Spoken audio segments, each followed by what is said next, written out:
Here we go again, folks.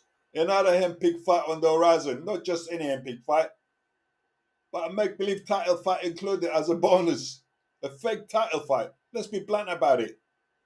What the heck is IBF title? Is it a real boxing title? Comparing the IBF in boxing is to winning the fifth prize in a bingo. If they even have a fifth prize, says it all. After Daniel Dubois become a champion, he hasn't beaten Oleksandr Usyk. And until someone beats the real champ, they're not a champion in my book. These promoters really know how to pull the wool over our eyes. It's just another example of how dodgy boxing can be. But anyway, let's talk about Anthony Joshua versus Daniel Dubois. Whoa! Eddie Hearn will be boasting until the fight night how great is Joshua. That's all you will hear until he steps into the ring. You know, AJ never really asks who he's fighting. Obviously, myself, and I want to thank as well 258 that have done an incredible job, you know, throughout the journey as well.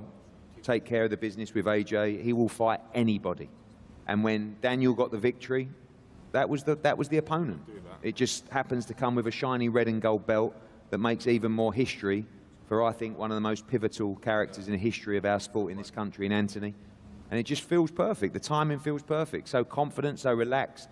It's just like bread and butter for Anthony Joshua these days. Another stadium, another big challenge, more pressure, ready to do the business. Another handpicked fight, another easy fight for Joshua. Look, I've got nothing against Joshua, but when it's obvious that he's facing easy opponents, you start wondering if they're taking boxing fans for fools.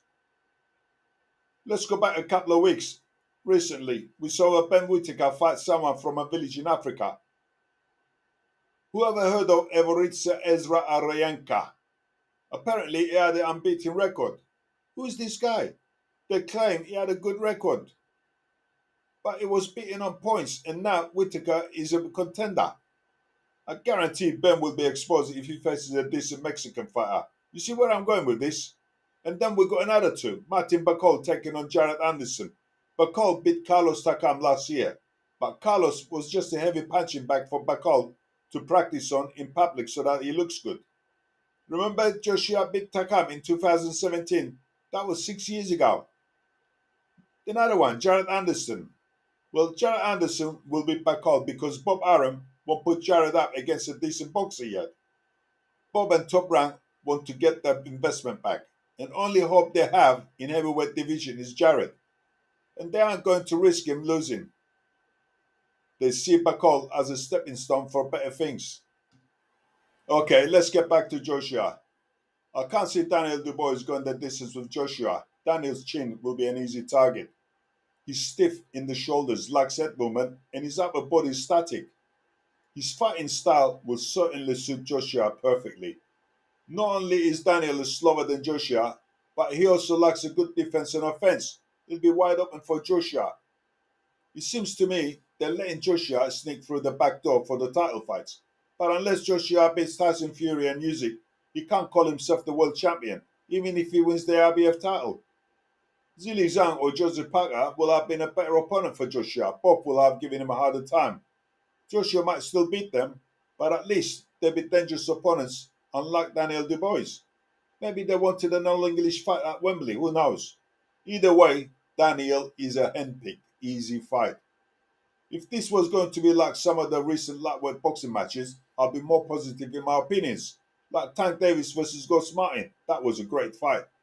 Before I go, here is a classic fixed fight. Jake Paul versus Mark Perry. That's coming up soon. Only time Mark Perry stepped into the boxing ring, he got knocked out in 4th round by Kenneth McNeil, and that was in 2015. Unbelievable! The first punch he threw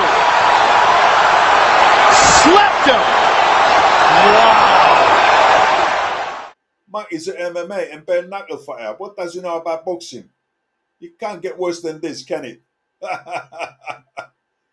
So what do you think, folks? Easy fight for Joshua, or will Daniel give him a hard time? Thanks for watching.